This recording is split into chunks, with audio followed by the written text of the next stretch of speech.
le juge d'instruction demande qu'on inculpe Martine Moïse, ta belle-mère. Pour quelle raison?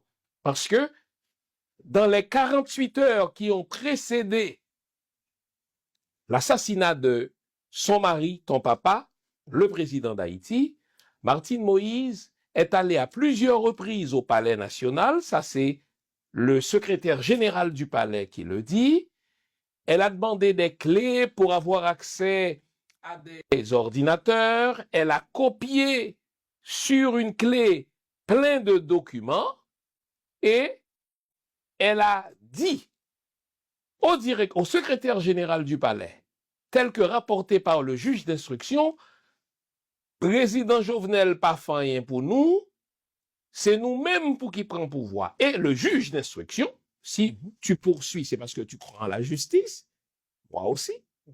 Le juge d'instruction dit qu'il faut l'inculper car elle est complice dans l'assassinat de ton papa, le président d'Haïti. Verlin, j'ai pas le choix, je vais te poser la question sans filtre. Penses-tu que Martine Moïse a quelque chose à se reprocher dans l'assassinat de ton papa?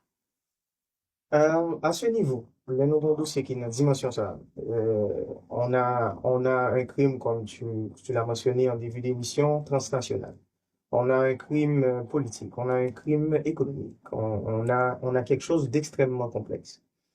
Et la chose qu'il faut vraiment faire attention, ça aussi tu l'as mentionné en début d'émission, c'est le fait que justement, dans la progression de ce dossier, tu peux voir que on vient commencer une histoire qui a créé histoire, et le tout, c'est tellement bien fait pour pouvoir enlever le focus sur ça que nous avons supposé mettre là. Okay? Cependant, ce que ma belle-mère a fait les jours qui ont précédé l'assassinat de mon père, ce qu'elle a fait pendant, ce qu'elle a fait les jours d'après, il y a la même importance dans les yeux que n'importe l'autre monde qui posait à peu près le même gestion. Et comme je l'ai dit tantôt, c'est comme si on était dans une salle de cinéma, il y avait 100 personnes, il y a un monde qui mourit, j'ai 99 suspects. Donc, pour toi, Martine Moïse est suspecte. J'ai les 99. Non, je vais te relancer parce que les gens nous regardent. Je sais que c'est délicat, c'est ta belle-mère. Mais moi, je n'ai pas, à m'embarrasser de ta délicatesse qui est tienne. Moi, mon but, c'est de te sortir de ta zone de confort. Tu peux y rester, mais le public doit sentir que moi, je veux t'en sortir. Il ne s'agit pas d'un journaliste qui a rapporté quelque chose, Joverlin, là. Il ne s'agit pas d'un Jean Fils-Aimé qui avait émis une hypothèse le jour même de l'assassinat. J'avais dit que Martine Moïse est une suspecte. J'assume. Et heureusement pour moi, tout ce qui s'est déroulé après confirme mon hypothèse. Si tu engages des cabinets, surtout à l'international, je ne sais pas si au niveau national tu en engages aussi. Bon. Donc tu engages des cabinets à l'international et au national, c'est parce que fondamentalement tu crois en la justice. Je relance la question. C'est un juge d'instruction qui dit il faut l'inculper car elle est complice dans l'assassinat.